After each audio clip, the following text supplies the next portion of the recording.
So, bei uns geht es jetzt um das Thema Venture Clienting. Gleich dreht sich alles um Innovation, Zusammenarbeit und die Magie, die entsteht, wenn Startups und große Unternehmen zusammenkommen. Wir werden gleich Einblicke in eine Studie bekommen, die zu 80.000 Partnerschaften zwischen Startups und Unternehmen gemacht wurde. Aber ich freue mich jetzt erstmal, den Moderator für dieses Panel auf die Bühne zu holen. Herzlich willkommen, Philipp Willigmann. Er ist Founder und Head of former Venture Ventures. Er ist Brückenbauer, er ist Systemdenker und seit 2017 schreibt er sich auch das Thema Corporate Venturing auf die Fahne. Herzlich willkommen.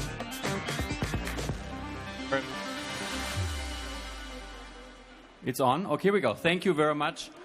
Welcome to Berlin. Welcome to IFA, to an exciting panel talking about venture clienting. My name is Philip. I have been working in this space since 2007 and super excited to be back here, see so many amazing startups around. And let's actually bring innovation into the room here and let's talk about how do startups scale and how do startups and corporations work together. And that's what we want to spend the next 45 minutes about. We have an amazing panel today. I'm very excited for the discussion. So first off, I would like to introduce Axel. Axel is also based here in Berlin. And he is the head of the Startup Incubation Venturing group at Deutsche Telekom. Pleasure to have you. Then Mathias, who has not only spent a lot of time researching what corporate venturing should be and how startups and ventures should come together. Now he is doing this at Bosch Siemens Home Appliance. And then last but not least, without him we wouldn't be here, my friend Fabian, who is the CEO and founder of GlassDollar, a platform who is helping corporates and ventures work together. A small round of applause or a big round of applause for the panel, please. I hope your mics are working. I hope you guys are doing well, and it was easy for you to come to the show today. So I don't know if, looking at the audience, if everybody knows what venture clienting means. So maybe we start with a short definition, what you guys think what venture clienting is. And Axel, why do you not give a quick overview what venture clienting is so that everybody is on the same page? Okay, I do my best, and thank you for having me. So venture clienting to me is, to put it very simple, corporates become clients of startups. They buy products and services of startups based on a very diligent, laser-focused search to complement their existing portfolio to solve their pain points. And that is in contrast to, for example, corporate venture capital, where there's like equity investments, minority shares, or general partnering, where it's more about like alignment of long-term interests, where you like have a joint strategic vision and a joint development. It's pure transactional. You close a contract and you integrate the solution of the startup, and the corporate is the customer and pays for that solution. Guys, did I good job, or anything to add here? No, very good job, Axel. Maybe just one thing to add from my side. So, I mean, there are many corporate venturing tools out there, and venture clienting, I think, it's a win-win situation for both parties, the corporate and the startup. Why is that? As Axel just said, I mean, the startup gets access to the relevant stakeholders to open the door, to talk to the relevant business stakeholders within the corporate, actually to scale the solution after the POC. And on the other hand, the corporate gets access to the best potential startup solution out there for their specific challenge. And also like can provide the feedback to the startup solution. And so together they also can evaluate the startup solution on the long run. So maybe this just to give more perspective to venture clienting. Fabian, what do you say? Anything to add? Approved. No, I think just looking at the audience, probably venture clienting, corporate venturing, and all of these kinds of terms don't mean too much to you. I think one of the things that people intuitively misinterpret is that startups are for consumers, right? Like startups are WhatsApp or Facebook or like, you know, this earlier generation of companies that was directly targeting private individuals, consumers, to use their products and services. Actually, by now, if we analyze the global startup ecosystem, then the majority of startups are creating B2B propositions. So it's not anymore that Deutsche Telekom is competing with WhatsApp for that same consumer. No, the next generation of startups is creating elements or components that Deutsche Telekom or BSH or many others can use to then deliver a better service to their customers or do so more cheaply. Thank you very much, Fabian. So let's talk maybe a little bit about, I spent a lot of time in the United States. We don't use the word corporate venturing there, venture clienting there. So why is this kind of like trend really kind of going through right now? Why are people talking about this so much, especially here in Germany? And what are the global trends kind of also driving the topic? So maybe, Axel, you can start again and give your perspective on it. Look, the startup and developer ecosystem is the largest innovation unit on this planet. So each year there's around about like 300 billion in venture capital going into funding and accelerating innovation. There are like thousands of developers and founders. And this is something you cannot match as a corporate. No way. Even Deutsche Telekom, we have a few thousand developers. We will never have 100,000s, and we will never have the budget, like 300 billion, to fund like innovation. So it would be simply stupid not to tap into that pool of innovation, rapid, risk, let me say, balanced, because it's like already ready to implement innovation. And that is why corporates have started to open up and build intersections or special units to collaborate with that ecosystem. So at Bosch Siemens House Appliances, what kind of were the drivers? Why you guys got it started? And why are you doing so much right now? You're one of the most active ones I hear in Germany. That's a good question. I think ultimately the question is, or you got to ask yourself, what is your goal? And always the answer is what we hear is business impact, measurable business impact. And before venture clienting came around, 10 years ago maybe, Fabian, there are corporate venturing tools out there, accelerators, incubators, and each of them, they have their reason to be out there and to be used. But when it comes to making measurable business impact, fast and efficient way, venture clienting is the tool to be used in the next years. And this just helps the corporate really to speed up the process, because venture clienting has this specific structured process in place every unit can use, and then you just need to adapt it a little bit to your environment. Like us as BSH, we are a manufacturing company. Maybe it's different to you, to Telekom, but in the end it's the same process. And you can speed it up very fast. And you ask also about the trends, Philip. With all these technologies, regulations, and the continuously shifting consumer needs, there's no way a corporate can build every single solution itself. I totally agree, Axel. We as Bosch or Bosch Siemens Home Appliance Group, there's no way. We have so many challenges. Why just don't use the existing solutions which are out there today? Right here at IFA Next. Complementing that, I think we all know that the economic circumstance that we're in now, the economic context, has a lot more pressure on short-term results than that was the case 1, 2, 3, 4, 10 years ago, right? If you look at the different options that corporations have available to create innovation, we named a bunch of them, then most of them take years until there's a concrete, measurable return for the corporation. Very often, it's not even measurable at all.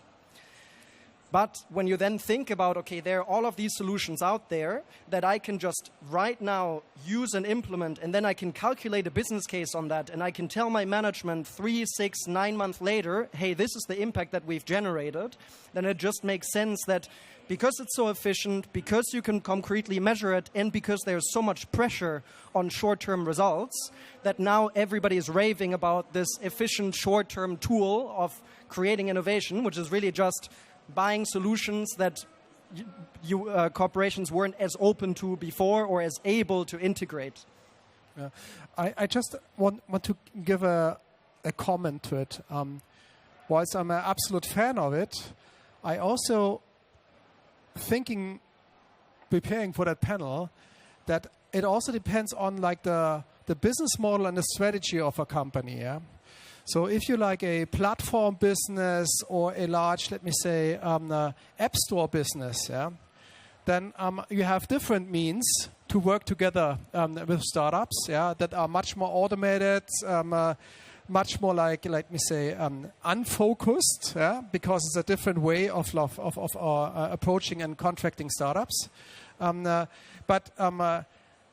I just want to make sure that in the audience, it's not just like, okay, I want to work with startups now. I need to do this, and this is the only way. Yeah, it depends on like the business model of your startup, and there's like also other means of working with startups beyond like this very laser focused and efficient way of venture clienting. Yeah. Thank you very much, Axel, for sharing that. I do like your point, Fabian, though, especially as the economy is difficult for many right now. That and I see this in my environment that big corporates are stopping innovation, they are cutting budgets and cutting costs. But venture clienting is actually one of those tools which you can still do with a very limited budget, and you can have great success. So taking this as a theme.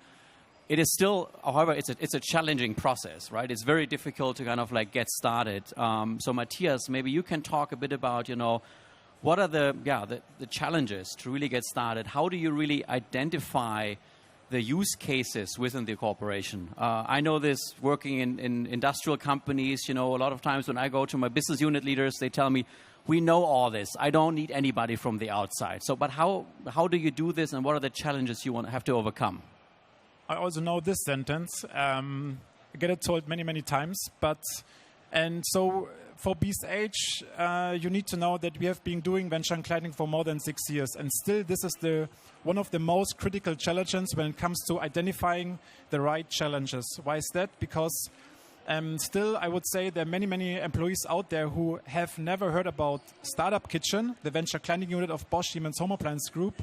So our task is on a daily basis to organize events, not daily, but also like weekly and monthly, yearly, like startup awards, like awarding the best collaboration project from the past years, making awareness sessions, really like explaining what venture clienting is and how we can support the business units with the whole process, because we try to be top of mind of every single colleague, that once they have a challenge, they reach out to us, right? This is our main target. This is one, yeah.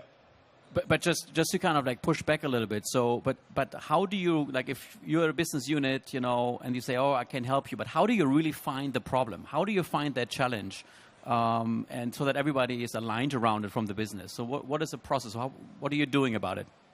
Yeah, this is so in venture clienting, there are two different methods. We call it of mind, so that the pain point owners, that they come to us with their challenge, because we don't know about the challenge, right? So we need to be in very close contact with these pain point owners on a daily basis. So that's why we try to organize these events, so that they know us, right? On the other hand, what we also do is we have a very close contact with the corporate strategy department to really support certain strategic initiatives, so that they put us in the contact with the pain point owners, so that we can proactively reach out to them, so they can explain the challenges to us and we can support them. This is just two things what we do. Thank you very much. Fabian, anything to add from your side when you work with corporates? what they're doing to identify the problems? Yeah, I would initially just frame this of like now how many people work at BSH? Probably 7. What? Once more? At BSH or Startup Kitchen? No, BSH. 15,000, 20,000, something like that, no? Yeah, around 15. 15,000. So imagine there are 15,000 people that Matthias needs to make sure know about him so that you as a startup, when you try to sell to BSH, don't need to do that job and go through all those 15,000 to then potentially find the few for whom your solution is going to be interesting. So that's why, one, he is talking so much about branding and wanting to be that pool that both startups from the outside come to, as well as employees from the inside come to then make those processes as frictionless as possible for everybody involved. The way that Matthias can make sure that more colleagues think, okay, this problem that I have, maybe he's going to be able to help me with that, is if he comes to colleagues over time and says, hey, look, this is a really interesting solution. Have you looked at that before? Not, this now on your to-do, but just someone that provides outside-in perspective in a way, so that even if that's not the challenge, they might come around next time and say, hey, I know that we have this problem there, or I feel like we might be able to do this better. Can you just help me to see what's the latest in the market with which I might be able to address this? That is also a very important point, actually, in all of this, that it's about only a fourth of all challenges that get raised to the venture clienting units that actually then get solved. Because there might not be budget, there might not be a solution that meets all the requirements. There's a plethora of different reasons for why ultimately matches are not happening. And so that's also why you need a very diversified strategy to make sure to get to those challenges of these 15,000 people. Right. Axel, I see you took the microphone. Do you have anything to add, or? Look, I fully second what has been said. But in the end, it's still like business is still between people. Yeah.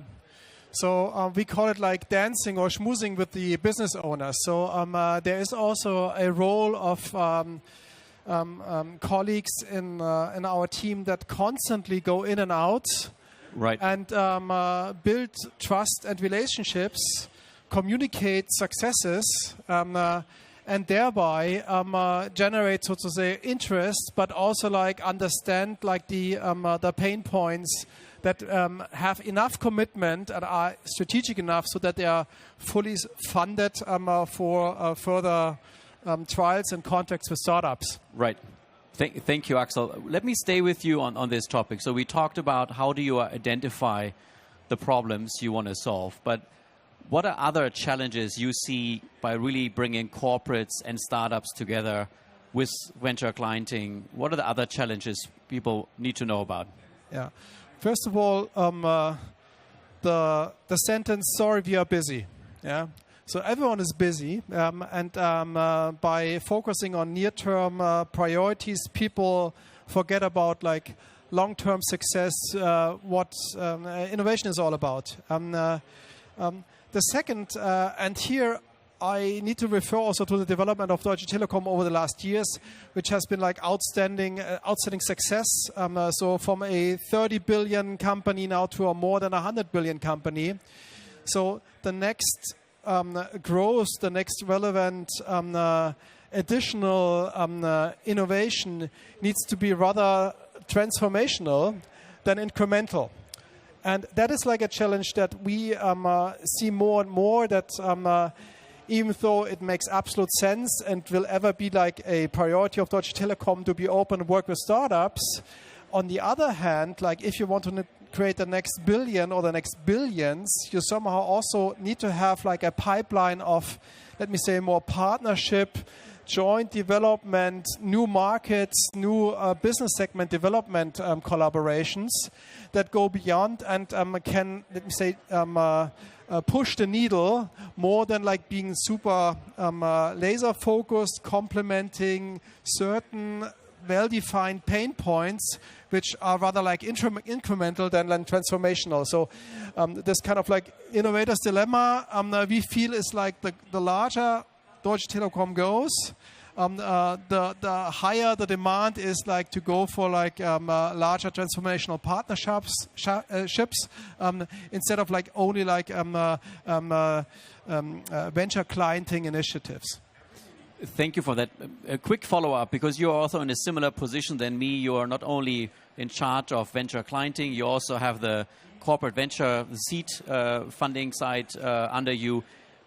Are there any kind of like benefits where you're seeing like, you know, I have the opportunity to also maybe make an investment into a company just to kind of like go into this transformational change you talked about? Yeah. Hubraum has like a seed fund.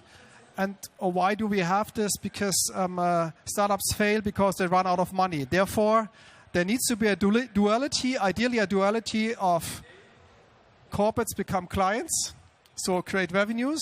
But on the other hand, if you want to be closer than just like having a commercial contract, because you think that the technology, the startup could be like transformational for the company on the long term, then you also have the option to invest. But that is in very seldom cases, and that's why we have like the seed investment arm and have done like 40 investments over the last years.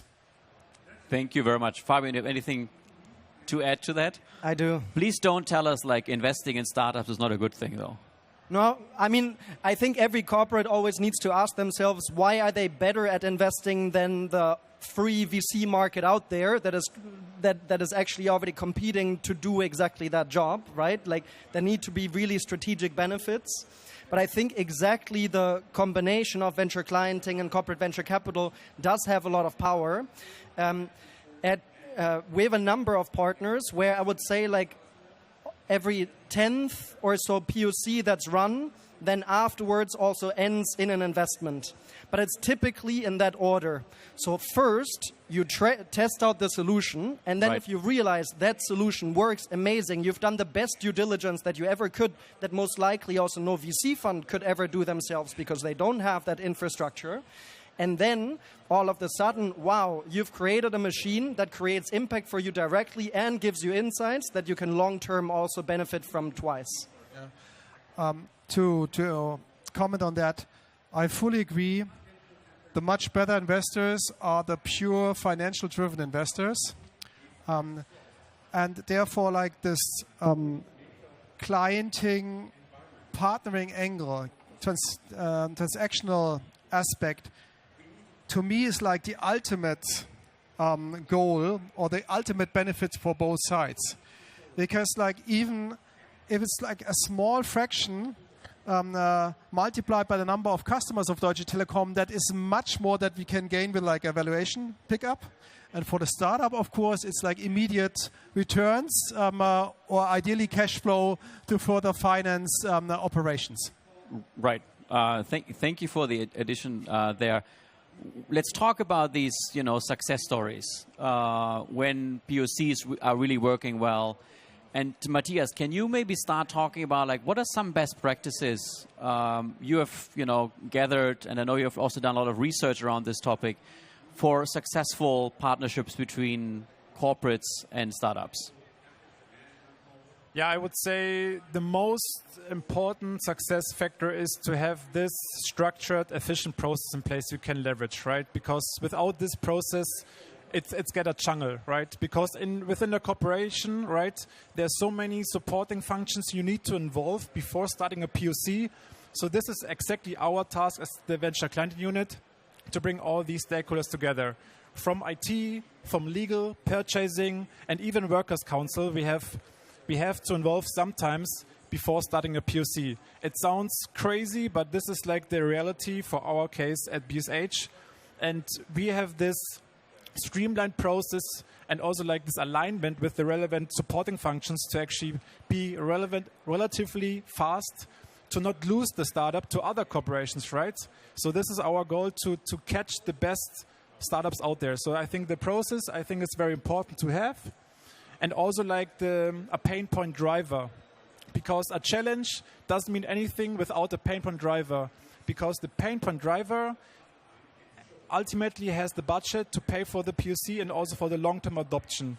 We as Startup Kitchen, there's no big fund we can leverage to support these POCs, because we believe when the business unit doesn't have the budget to support their own POCs, right, because they have the challenge, they want to have the solution for the challenge, it doesn't make sense. So the budget has to come from the business unit.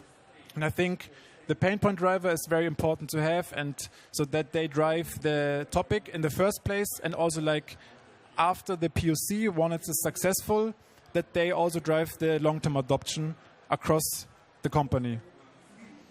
Fabian, anything to add from your side? To all of it, I need to hold myself back in here. I think shortly again, framing for the audience, what's implementation or adoption? So what these units are doing is they're saying, you're a startup, we don't know if your solution works. You're not SAP or someone else that we've worked with for centuries. So we're going to try it out for 3 months. Maybe if it's a complicated thing, then we'll try it out for 6 months. And after that, we'll know if it works or it doesn't work. And that is then the moment that you start entering a long-term agreement. Now, there's a plethora of different kinds of solutions that these corporations might be testing. It might be a piece of software that improves the HR process. It might be, like in your example now, a microplastic filter that is added to the washing machine. It might be a piece of hardware and software that optimizes the production process. And all of these types of products have different requirements in order to fully implement them long term. That workers' council or IT security, etc., all of these need to be involved in order to then manage that implementation. And I would say, to loop back to your original question of before, of like what are the biggest challenges, we can look at this in the micro of, okay, how can I make one project successful? But for example, the Startup Kitchen is running dozens of these proof of concepts on a yearly basis. They've run hundreds now over these last years. And that's really what you want to get to. You want to get over that critical mass where you have first long-term success stories. So startup solutions you have not just tested out, but actually long-term adopted. You're realizing business impact. And that then becomes a story that gets told more and more and more in the company as, wow, look at that team that is measurably making impact. And I want to be part of that. Thank you. Axel, any kind of like successful stories and lessons learned, best practices you can share from Deutsche Telekom? Well, I think all has been said, yeah. From champions to measuring success to creating visibility to scaling, find a way to scale. I'm not sure if it's like unlimited scalable or if at some point there need be other means like an API framework or a app store, so to say, yeah. But other than that, the beauty is like a structured process with people who understand both sides and can make things happen. Thank you. Maybe one topic which has been very helpful for my work was actually doing an education program for the startups to help startups understand what is it like to work with a big corporate, and also educate the corporate side and the business units to understand how a startup works. Because in my beginnings, it was always like, the corporates are too slow, why does it take so much time? And the corporates were saying, oh, these startups, they have no idea, there's no real basis. So kind of really explaining both sides why a startup has to be much faster, not only because they may run out of funding, if you have to wait for like a year or 2 years to make a decision, was very helpful in my current environment. And so education was also a big success factor. Fabian. Can I shortly push back a bit on that education of course you can, please. I'd love to. Just to bring a bit of spice into this. So I think like 10 years ago, if you would have listened to a panel about corporates and startups working together, it would have been a lot of talk about how do we bridge the cultural gaps. It's like, the fuck do I do with that? Like, for a startup, that doesn't mean anything to me. And also as a business unit, it's like, yeah, cool. So I need to build my empathy for startups.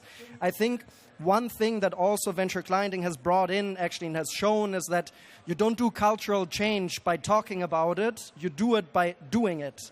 Do a project, be part of a project in which you feel like, wow, within 3 months, I was able to do something that otherwise within my corporate context would have taken me years. That feels like cultural change. That feels like a new type of pace. Well, let me stay on that topic with you. So you said like it takes 3 months roughly to kind of like go from identification of the problem to do a POC. How long does it take a corporate like to learn that they're getting to this pace of 3 months? So what goes into this from your perspective, Fabian? So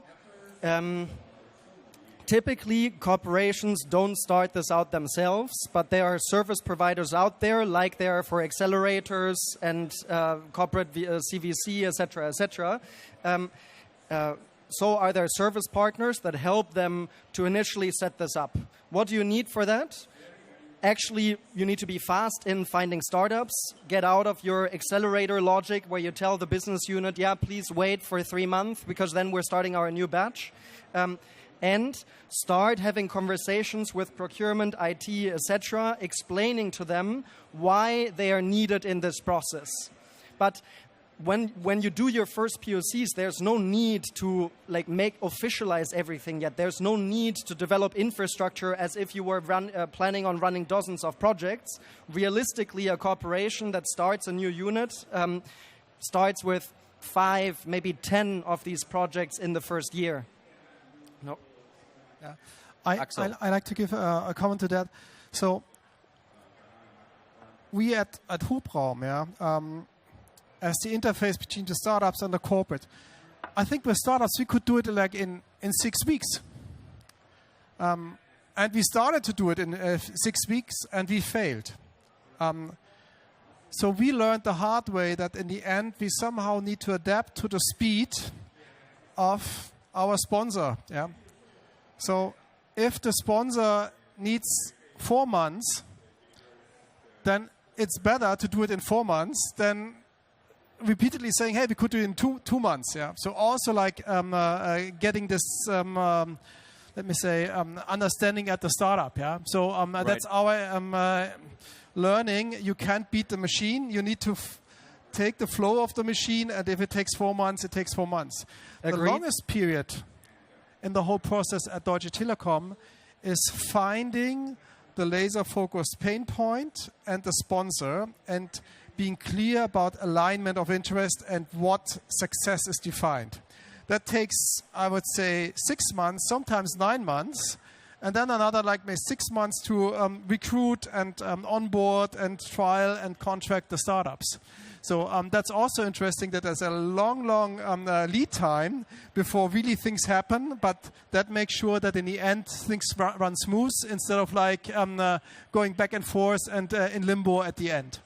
Preparation is key, also in innovation. So let's move on a little bit and talk about, actually your job, right? You are running these venture units in very, very large corporations. Can you talk a bit about it? Let's start with you, Matthias. Like, what does it take to establish a group like this? I'm sure you have a lot of internal pressures, also finding arguments like why are you doing what you're doing, budget constraints. Can you talk a little bit about what does it take to build a group like this, run it, and then also create the successes you have created? So maybe from my experience at the consultancy where we built several venture clienting units at German OEMs is that, first of all, I would say it's crucial to have board support, right? That they back up your idea that you want to introduce venture clienting at the corporation. And this means also that the board maybe introduce venture clienting to the whole company, right? Making free marketing for you as a venture clienting. I think this is point number one. Then I would say it's also very crucial at the beginning to look for very strategically high relevant challenges where you actually can find good solutions in a very short time, which you then can use at lighthouse projects, because exactly what Fabian just said, it's very important to get kind of traction on the whole venture clienting process itself. Nothing is better than just make good marketing that you have successfully proven that this process works with good projects and that other colleagues reach out to you. So this, I would just say, to establish a unit at the beginning. Thank you. Axel, can you maybe talk a bit about how do you then also partner with other groups within the corporation, other innovation groups, the strategy group you already spoke about? How does that partnership work with these other groups within the corporation? As I mentioned before, it's like dancing with the business owners, schmoozing on a continuous basis, understanding what is the innovation roadmap, Horizon 1, Horizon 2, Horizon 3, and then in a sweet spot that it is not only like super short term, but rather like something between 18 to 24 months. That is where a Deutsche Telekom approaches together with startups fit well. And for this, identifying the relevant pain points. So especially also when new technologies come up. So AI, that kind of like is definitely something that helped us a lot to have a next iteration of additional pain points, working with startups, contracting startups to support our business units, and that's how it develops over time. What is not happening, or in a very, very few cases, is that someone comes and say, I have a problem, can we talk, please? It's like a constant conversation that you need to keep up in the organization. And let you one follow-up. How much of the things you are learning is actually of interest for your strategy teams?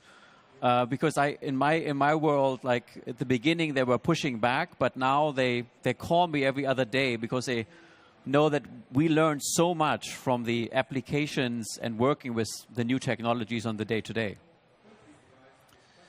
So at Deutsche Telekom, for the corporate strategy team, it's interesting, but it's not as interesting as for our portfolio and product management. These are the ones who are really keen and also often apply for being mentors in our program, to get like this hands-on insight working with startups. But on a higher level for such a large corporate, it's limited. Thank you. So we are at IFA here, so a lot of new technology and new products are getting introduced to consumers. So I guess we should also talk a bit about the future and what the trends are and what we believe the new technologies like AI, robotics, blockchain are going to drive, and what it also means for venture clienting and innovation overall. So I would love to go, maybe start with you, Fabian, and kind of like share a little bit with the group. What are you most excited about, and which sectors do you think will see a lot of change and a strong potential for venture clienting, given these technological advances? It's so big. Like, short question into the audience: how many startups do you think get founded globally every year? Any numbers? We think at GlassDollar about 1.3 million. It's hard to argue with us because there's no concrete definition of what a startup is, but still gives you kind of an idea of what a jungle is out there. And I'm in a good position to see what's going on, but also I'm so far away from all of the projects that we're involved in that I wouldn't go too much into depth into now specific technologies. What I'm overall very excited about is we see a lot of established industry that is now moving, right? Like one big example of Volkswagen has not let go as like a single employee over the last centuries, and now they're letting go, 5,000 or so was recently in the news.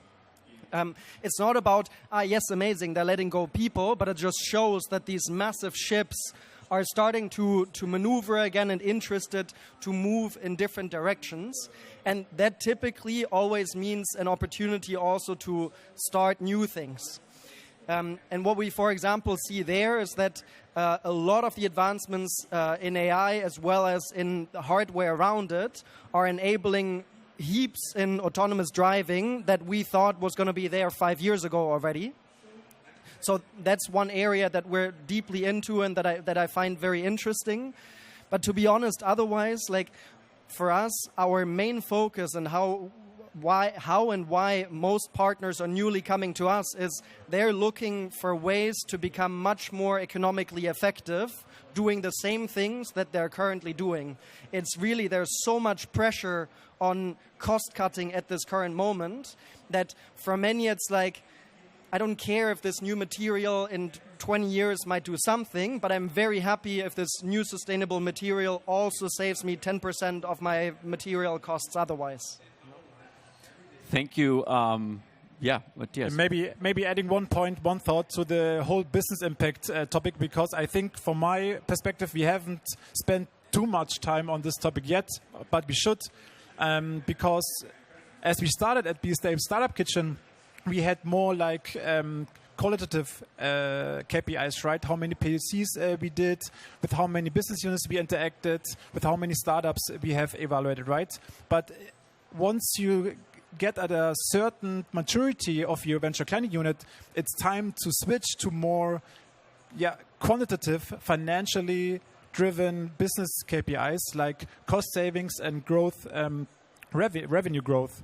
Because this, at the end, the board is eager to know, right? What are you doing all day long and all year long? What is coming out of your startup collaborations you do, right? And this is what we focus on very much on a daily basis, starting with identifying the right challenges which can be scaled with the best solution in the long term.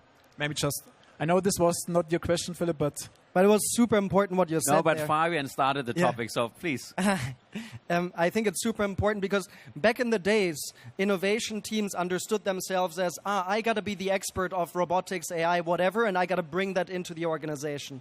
The truth is actually that the innovation is secondary, or the technology is secondary. The challenge or the business case is primary.